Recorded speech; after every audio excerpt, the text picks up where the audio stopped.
اعوذ باللہ من الشیطان الرجیم بسم اللہ الرحمن الرحیم نحمده ونصلی علی رسولہ الکریم اما بعد فاعوذ باللہ من الشیطان الرجیم بسم اللہ الرحمن الرحیم وعدہ خلافی کرنا کتنا بڑا گناہ ہے۔ آج ہم اس کو پڑھیں گے انشاءاللہ۔ دعا ہے اللہ تعالی ہمیں اس پر عمل کرنے کی توفیق عطا فرمائے۔ وعدہ کی خلاف ورزی کرنا اور وعدہ وفا نہ کرنے سے بھی بچتی رہو، کیونکہ اسلام کے نوازمات میں سے یہ بھی ایک لازمی امر ہے، کیونکہ اس معاملے کو پورا کرنے میں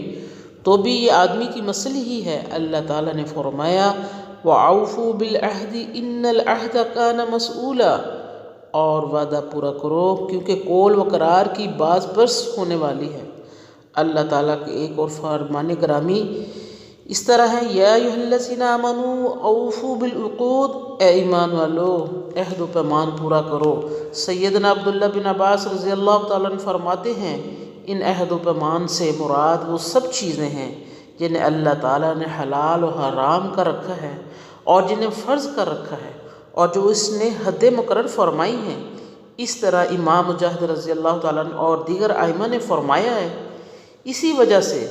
ضحاک رضی اللہ تعالیٰ عنہ فرماتے ہیں کہ اس سے وہ وعدے مراد ہیں جو اللہ تعالیٰ نے اس پر حلال و حرام یا فرض نمازیں وغیرہ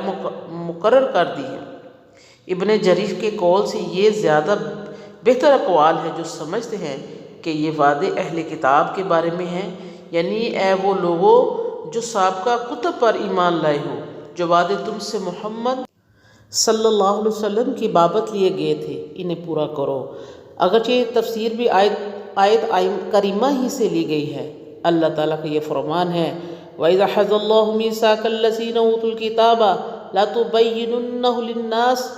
اللہ تعالیٰ نے جب اہل کتاب سے عہد لیا کہ تمہیں اسے سب لوگوں سے ضرور بیان کرو گے۔ قتادہ رضی اللہ تعالیٰ عنہ کے قول کی روشنی میں اس سے ایک مراد وہ خلف برادری ہے جو انہوں نے زمانہ جاہلیت میں مکمل کی تھی۔ زجاج رضی اللہ تعالیٰ نے لکھا ہے عہود کی نسبت زیادہ تاکیدی وعدے ہوتے ہیں، قول و قرار بھی لازمی ہو جاتے ہیں، جبکہ عہد و پیمان میں پختگی اور مضبوطی زیادہ ہوتی ہے۔ اس لیے عہد ہے جس کی واحد عقد ہے، اس کا معنی باندھنا ہے، یعنی ایک چیز کو دوسری سے جوڑنا اور ملانا، جیسے ایک رسی دوسری رسی سے باندھی جاتی ہے۔ جب ایمان اللہ تعالیٰ کی معرفت، اس کی صفات اور اس کے احکامات کو جاننے پہچاننے کا نام ہے، تو ان احکامات میں سے یہ حکم بھی ہے کہ اس کے سامنے عاجزی اور نیاز مندی کا اظہار بھی کیا جائے۔ اللہ تعالیٰ نے عہد و پیمان کو پورا کرنے کا حکم دیا ہے، جس کا معنی یہ ہے کہ تم اپنے ایمان لانے کے ساتھ ہم اقسام کے عہد و پیمان کے بھی پابند بن گئے ہو۔ اللہ تعالیٰ کے تمام امر اور نواہی میں سے اس کی اطاعت اور فرمانبرداری کرنا بھی لازماً مالگوا ہو جاتا ہے، لہذا تمام عہد و پیمان کو پورا کرو۔ ابن شہاب رضی اللہ تعالیٰ عنہ فرماتے ہیں میں نے رسول اللہ صلی اللہ علیہ وسلم کا تحریر کردہ خط برائے عمر بن حزم رضی اللہ تعالیٰ عنہ خود پڑھا ہے، جو آپ نے انہیں بیچتے وقت دیا تھا۔ اس کی ابتدائیوں ہوتی ہیں یہ اللہ تعالیٰ اور اس کے رسول کی طرف سے ہے۔ اے ایمان والو عہد و پیمان پورے کرو، تمہارے لیے مواشی چھپائے حلال کیے گئے ہیں جن کے نام پڑھ کر سنا دیے گئے تھے، مگر حالت احرام میں شکار کو حلال جاننے والے نہ بننا، یقیناً اللہ جو چاہے حکم کرتا ہے۔ اے ایمان والو اللہ تعالیٰ کی نشانیوں کی بے حرمتی نہ کرو، نہ ادب والے مہینوں کی، نہ حرم میں قربان ہونے والے اور پٹے پہنائے گئے جانوروں کی جو کعبہ کو جا رہے ہوں، اور نہ ان لوگوں کی جو بیت اللہ کی قصد سے اپنے رب تعالیٰ کے فضل اور اس کی رضا جوئی کی نیت سے جا رہے ہوں۔ ہاں جب تم احرام اتار ڈالو تو شکار کھیل سکتے ہو، اور جن لوگوں نے تمہیں مسجد حرام سے روکا تھا ان کی دشمنی تمہیں اس بات پر آمادہ نہ کرے کہ تم حد سے گزر جاؤ۔ نیکی اور پرہیزگاری میں ایک دوسرے کی مدد کرتے رہو، اور گناہ اور ظلم و زیادتی میں مدد نہ کرو، اور اللہ تعالیٰ سے ڈرتے رہو، بے شک اللہ تعالیٰ سخت سزا دینے والا ہے۔ تم پر حرام کیا گیا مردار اور خون اور خنزیر کا گوشت، اور جو اللہ تعالیٰ کے سوا دوسروں کے نام پر مشہور کیا گیا ہو، اور جو گلا گھونٹنے سے مرا ہو، اور جو کسی کی ضرب سے مر گیا ہو، اور جو اونچی جگہ سے گرا کر مارا ہو، اور جو کسی ٹکڑے سے مرا ہو اور جسے درندوں نے پھاڑ کھایا ہو لیکن اسے تم ذبح کر ڈالو تو حرام نہیں، اور جو آستانوں پر ذبح کیا گیا ہو، اور یہ بھی کہ قرا کے تیروں کے ذریعے فال گیری کرو، یہ سب برترین گناہ ہیں۔ آج کفار تمہارے دین سے نا امید ہوگے، خبردار تم ان سے نہ ڈرنا اور مجھ سے ڈرتے رہنا۔ آج میں نے تمہارے لیے دین کو کامل کر دیا اور تم پر اپنا انعام پورا کر دیا، اور تمہارے لیے اسلام کے دین ہونے پر رضامند ہو گیا۔ پس جو شخص شدت کی بھوک میں بے قرار ہو جائے، بشرط یہ کسی گناہ کی طرف اس کا مائل نہ ہو، تو یقیناً اللہ تعالیٰ معاف کرنے والا ہے اور بہت بڑا مہربان ہے۔ آپ سے دریافت کرتے ہیں کہ ان کے لیے کیا کچھ حلال ہے، آپ کہہ دیجئے کہ تمام پاک چیزیں تمہارے لیے حلال کی گئی ہیں، اور جن شکار کھیلنے والے جانوروں کو تم نے صدار رکھا ہے، یعنی جنہیں تم تھوڑا بہت وہ سکھاتے ہو، جس کی تعلیم اللہ تعالیٰ نے تمہیں دے رکھی ہے، بس جس شکار کو وہ تمہارے لیے پکڑ کر روکے تو تم اس سے کھا لو، اور اس پر اللہ کا نام ذکر کر لیا کرو، اور اللہ تعالیٰ سے ڈرتے رہو، یقیناً اللہ تعالیٰ جلد حساب لینے والے ہیں۔ ان سے مقصود عائد شدہ ذمہ داریاں اور شرعی امور ہیں، کچھ کو سر انجام دینا ہے اور کچھ سے رکنا ہے۔ ان کو عہد و پیمان اس لیے کہا گیا ہے کہ اللہ تعالیٰ نے انہیں باندھ دیا ہے،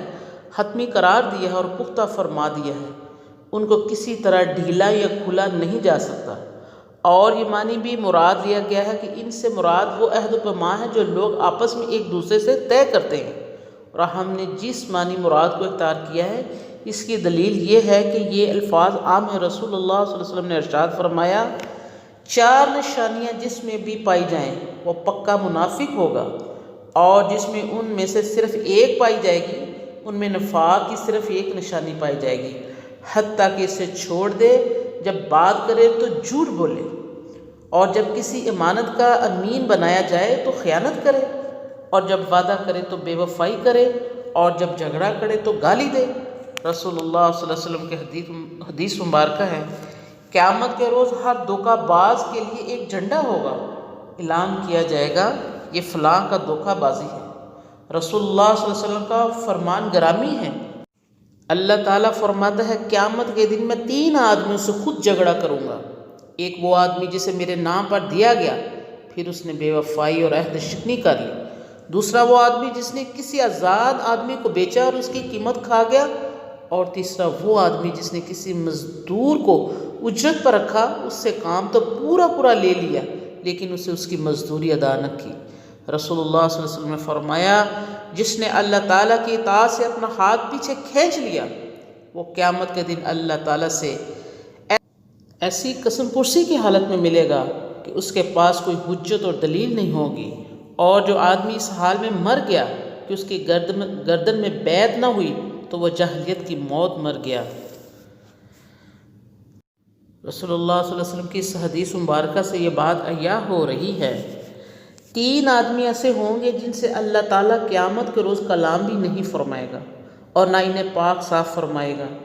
بلکہ ان کے لیے دردناک عذاب ہوگا، یہاں تک کہ آپ نے یہ فرمایا، ایک وہ آدمی جو کسی امام کی بیعت صرف حصول دنیا کے لیے کرتا ہے، اگر وہ اسے وہ چیز عطا کر دیتا ہے تو وہ چاہتا ہے کہ اس سے وفادار رہتا ہے، اور اگر وہ اسے اس کے مطلوبہ چیز نہیں دیتا تو اس سے وفا نہیں کرتا۔ صحیح بخاری کی سابقہ حدیث میں نبی کریم صلی اللہ علیہ وسلم کا یہ فرمان بھی گزر چکا ہے، وہ آدمی جس نے میرے نام پر دیا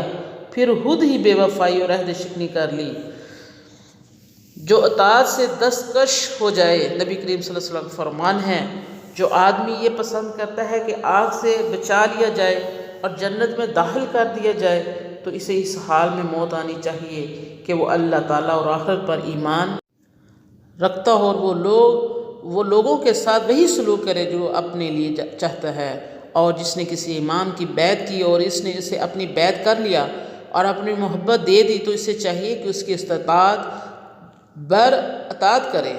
اگر کوئی اس کے پاس جھگڑنے کو آئے تو دوسرے کی گردن اڑا دے۔ جس نے کسی خربی کافر کو امن دیا پھر اس سے بے وفائی کر کے اسے قتل کر دیا تو اس نے گناہ کبیرہ کا ارتکاب کیا۔ یہ بے وفائی تو فعل حرام ہے اگرچہ غیر مسلموں کے ساتھ ہو، اور وعدے کی ایفا واجب ہے، اور بیعت کے توڑنے سے بھی یہی مراد ہے، اور اس میں وعید شدید بھی اوپر بیان ہو چکی ہیں۔